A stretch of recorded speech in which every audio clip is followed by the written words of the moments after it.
Freestyle chess is just the unhinged version of chess where sometimes you wouldn't even last past move 3. Why? Only because players wander straight into obvious tricks. So let's take a closer look at the 5 biggest blunders so we don't screw up our chances. Number 1. Falling for the obvious traps. What could possibly be the first rule of freestyle chess survival? Simple. Don't let your guard down on move 1.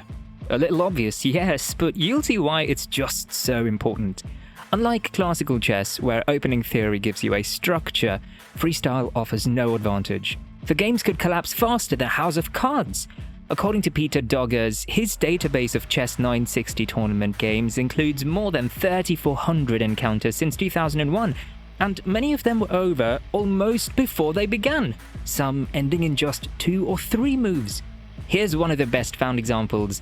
Ding Liren, 2818, Kamer, Vincent, 2627. Freestyle Chess Gold Challenge 3rd to 8th February 2024. 1. C4, attacking h7 right away, putting immediate pressure.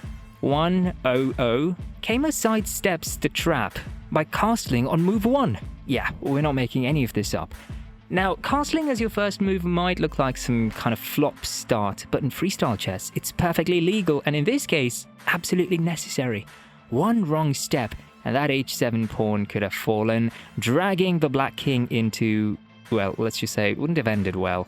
Kamer's decision to castle instantly wasn't flashy, but here's what it did.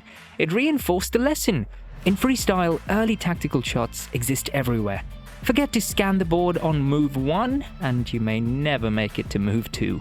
That's like a chess nightmare you wouldn't want. Number 2. Focus on structures. Okay, we covered the first blunder, falling for early tricks. The second in that case is ignoring pawn structures.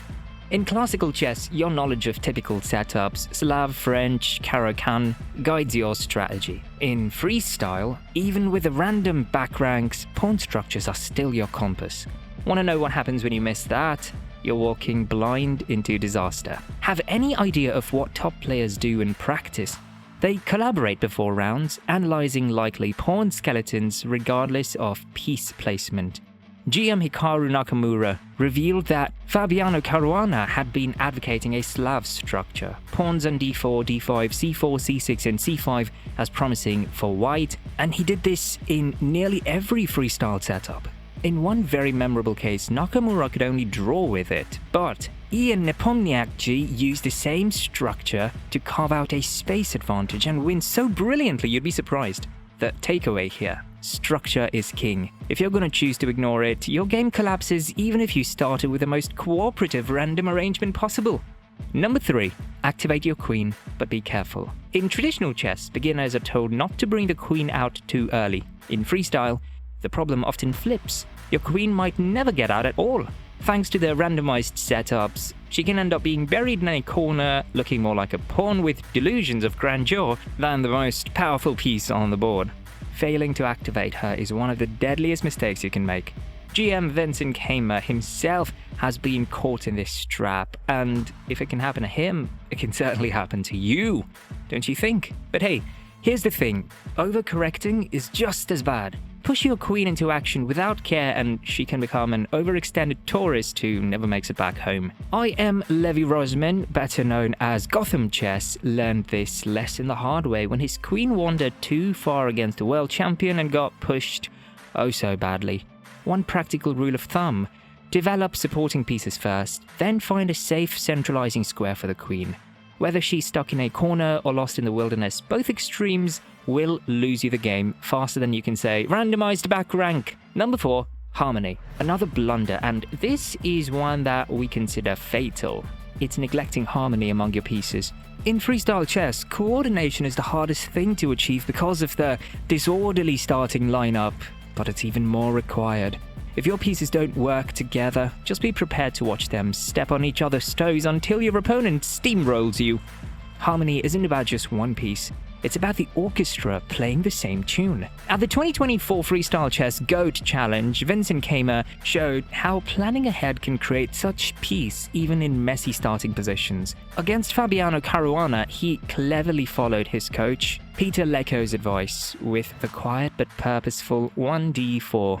This allowed the e1 knight to head to a d3 where it could find strong outposts, while the g1 knight naturally jumped to f3. The outcome was just amazing, a fluid development where the knights complemented each other instead of competing for the same square. On a neighboring board, Magnus Carlsen showed a very similar idea against Levon Aronian. Beginning with 1c3, Magnus both poked at h7 and prepared to build a frigging pawn chain with b2, c3, d4, a setup that restricted Black's dark squared bishop while still leaving space for the perfect knight development. When Aronian answered with the dubious 2b5, he essentially handed Carlsen the c5 square as a perfect post for his knight. Keimer's game continued with moves like g3, bf4, nd3 and 00, each one carefully crafted to ensure the pieces didn't fall over one another. Only then did he fianchetto his bishop, showing how patient sequencing can keep the whole gang coordinated. The point is more than crystal clear. Harmony is not something that happens by accident in freestyle chess. You have to create it move by move, or else you'll end up with rooks sulking in the corners and knights blocking each other's paths. Number 5. Over-hasty play. Finally, perhaps the biggest mistake on the list, but also probably the most human blunder of them all, playing too quickly. Magnus Carlsen may dominate freestyle events, but even he hasn't escaped the trap that is moving with reckless speed. GM Anish Giri, never one to hesitate with his opinions, made a bold statement that Carlsen was making the same mistake in his new game as he made in chess. He's completing it too quickly. The danger of over-hasty play is, well, obvious. In a format with unfamiliar starting positions and countless tactical possibilities, rushing means you're practically begging to screw the whole thing up with a blunder. The problem isn't just psychological, it's more structural, as I'd like to think. Because, again, this isn't classical chess where you can lean on theory. Freestyle forces you to turn into this problem solver from the very first move. Blitzing out your moves in such a setting is like running across a minefield, except this time you're blindfolded. You might make it to the other side occasionally, but sooner or later you'll step on something that blows the whole place up. Carlsen himself is one to often win games because his opponents crack under time pressure, but you know what the irony is? It's that speeding through his own moves could expose him to the same fate. For mere mortals, this lesson is even more serious. Slow down, double-check tactics, and think about coordination. In freestyle chess, patience isn't just a virtue. It's just a means to survive. And with that, we've come to the end of this video. Try out these tips and tell us how it changed your game in the comment section below. Before you leave, don't forget to smash that like button and click on that tiny bell icon on the side to stay notified and updated on all of our upcoming content. Thanks for watching, we'll see you in the next one.